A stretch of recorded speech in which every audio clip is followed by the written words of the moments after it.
Humans are weird kitty class. So anyway, Fifth Ranger was explaining as he gestured at the broad expanse of skin he had exposed along his abdomen. That was the day we were doing our stop, drop, and roll drills. By the time it was my turn to roll, I'd completely forgotten about the bottle I'd hidden, and it broke from the fall. I sure remembered the bottle fast when the glass broke.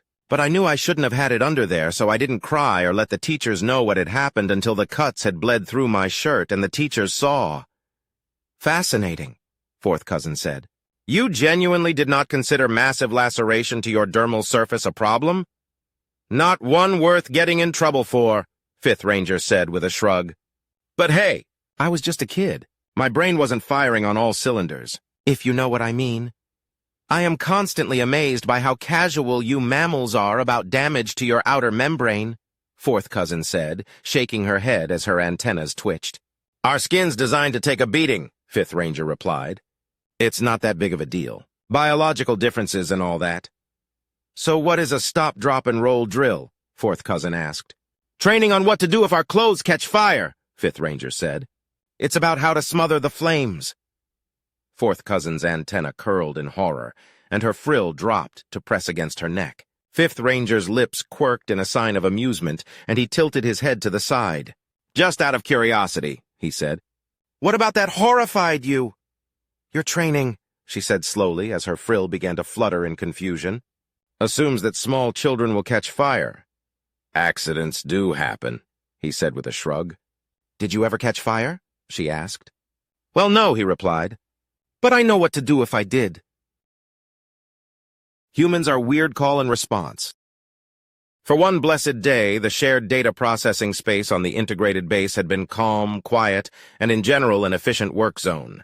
The room was a massive dome to accommodate the bipedal members of the survey teams. 4 gently murmuring streams divided the workspace into quarters that circled the central ponds. The ceiling was a network of exposed struts that contained and concealed the wing's offices. Certain patches, equidistant from the water, glowed comfortingly in the infrared spectrum. It was on one of these that Observer Grisk lounged. The warming stone might have been clawed specifically for him for how comfortable it was. His claws tapped lightly over the screen as he entered the rough data for the final observation he had taken. He still had to write a report for each of the bare-bones datasets, but at last, the nay-impossible task seemed manageable. It's not easy being an observer, he growled to himself. He took pains to pitch his voice to low for any of his colleagues to hear. He was no grumbling hatchling who needed a nice rub over his eye ridges to calm down. Given the humans were exceptionally good at that sort of thing, but these were working hours, and he had a professional reputation to maintain. Still, one did need to vent their gases before they turned to flame. His tongue flicked over the points of his teeth as he closed the file and leisurely stretched his tail. Being an observer on a base that contained 7 separate species, living and working together was very trying. Every time he saw what he suspected to be a previously undescribed behavior, he had to note it down. Hopefully one of the cracked skulls at the university would be able to make a proper scientific study off of his notes. He ran a critical yellow eye over the busily working researchers. To his immense relief, he noted nothing that he had not noted before. He pulled out his datapad scored for continuing observations and rested it comfortably under one claw. There was the winged nutritionist flitting off for his rest period. There was the Shatar linguist gently nudging her smaller mate out of their workspace. There was, "She turned me into a newt," a human voice declared from some dark corner of the room. Silence, broken only by the soft lapping of the water, followed, and then in the same warped human voice, but from a different corner. "I got better!" Raucous laughter burst from the claw cluster of humans in the room, and even the slim male Shatar shook his antenna in mildly amused annoyance before walking off. The laughter died down and the humans went back to their work without another word. Grisk rubbed his clenched claws over his eye ridges and gave a tired sigh. He pulled out the new reports section and sent out a prayer that the university would send him an assistant. Humans are weird, peeling. Second Sister dipped her proboscis into the warm infusion and gave a contented flutter of her neck frill. She flexed her 4 legs one after the other and eased down onto the warm stone that marked the end of the cultivated area. She did truly love her work, but every year that passed, the call of home colony got stronger. She was rapidly approaching full sexual maturity, and First Sister was dropping increasingly blunt hints when she contacted her. That last message about the stunningly beautiful first brother of the next colony over had almost been an order. And family duties aside, 5 years' time spent dealing with the madness the humans caused was quite enough civil service to satisfy even the strictest interpretations of the mother song. Second sister took another lap of the infusion and lightly caressed her badge of office. Being a xenopsychologist was a trial at any time of life, but when one's hormones were screaming for a mate and offspring, well, as first sister had so pointedly reminded her, the gardens back home were far too large for one male to manage alone, and the newly minted first father really did need a companion.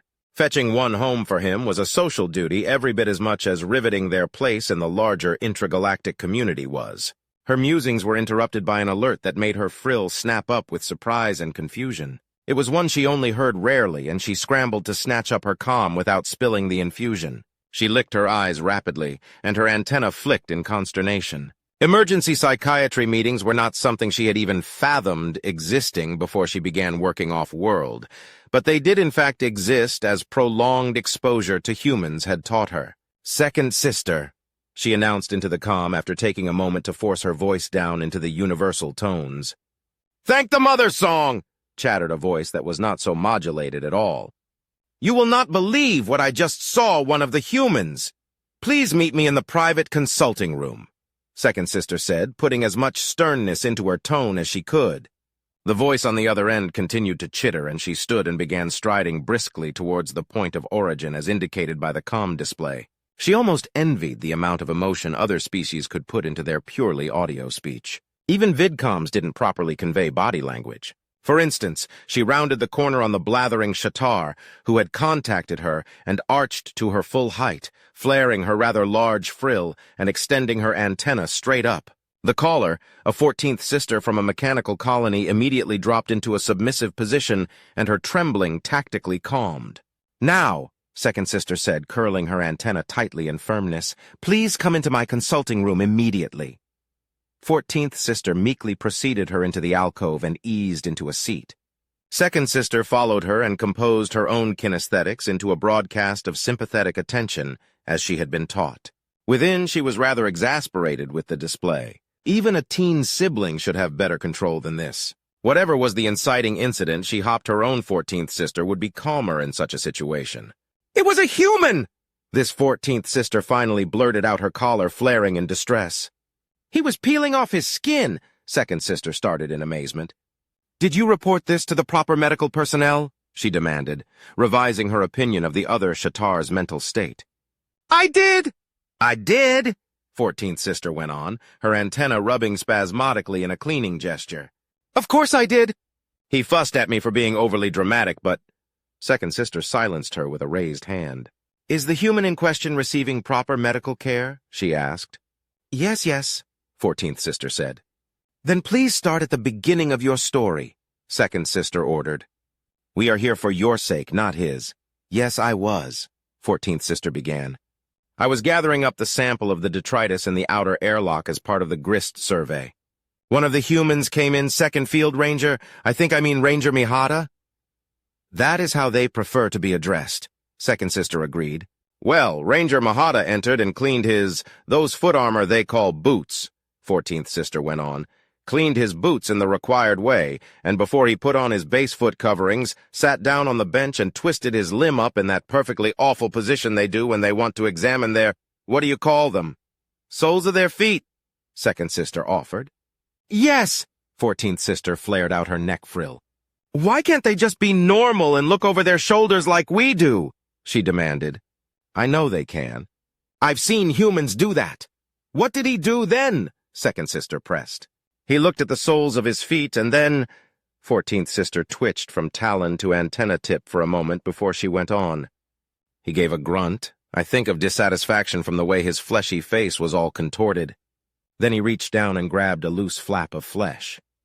"Humans don't have loose flaps of flesh on the soles of their feet," second sister interjected with rising horror. "Not when healthy," 14th sister replied. Anyway, he grabbed it and pulled. Second sister began twitching herself at that mental image. "He pulled and pulled until a strip of pale dead skin as long as my talon came off and fell to the floor of the airlock." 14th sister went on with a set of horrified fascination to her antenna. I must have made some noise because he glanced over at me and grinned. He assured me that he was just sloughing dead skin cells, but those strips were nearly 1/2 mil thick. Then, 14th sister gave a near-convulsive twitch. Then he pulled at another and he bleed when it detached, she burst out. I clicked my distress and summoned the emergency medical techs. He yelled at me as I left that I was being nonsensical, but... She gave another full body twitch and held still. Second sister, by an almighty act of will, held herself in a calming position and began the usually soothing formula she had developed for this situation. However, her true focus was far from the work she was doing. Yes, that first brother the next colony over was looking mighty good. Humans are weird communication. Have you completed the analysis for the... 35 Trills cut off the questions abruptly as his companion performed one of those contortions nearly unique to humans. Human friend. Steve's head swiveled on that preposterous column of a neck, and his eyes focused on the scrubby trees to the side. His face flexed from the polite attention he had been giving 35 Trills and lit up with delight. His throat pulsed noiselessly for a moment, and then emitted a series of click and trills that was almost... 35 Trills cast around in confusion to see who human friend Steve was speaking or attempting to speak to. An answering series of the same sounds, again almost intelligible, emanated from the shrub, but this echo carried wild and animalistic undertones that sent 35 Trills shamelessly darting under human friend Steve's hat for cover. One of the near-invisible granivores was now perched at the end of a branch, seemingly conversing with the human. However, they quickly passed on with the human's long strides, and human friend Steve turned his attention back to his sentient companion. "Have I what now?" human friend Steve asked in the same casual tone he'd been using throughout their conversation. "Were you just conversing with that animal?" 35 Trills demanded, poking his sensory horns out from under the protection of the hat. Human friend Steve blinked slowly and tilted his head to one side as he visibly shifted his vector of thought. "No," he replied slowly. "I was just mimicking it, I guess." "Why?" 35 Trills demanded. "In the course of the main branch, why? Were you determining if there were more? I know your bizarre pattern recognition had already found that one. That's why you smiled?" "Why?" Human friend Steve gave a slow shrug and sauntered on. "Don't know," he admitted finally. "Just something to do, I guess." 35 Trills ran his wing hooks over his sensory horns and fought back a hiss of frustration. There was always a reason for this madness. He was increasingly glad that it wasn't his stated job to determine them.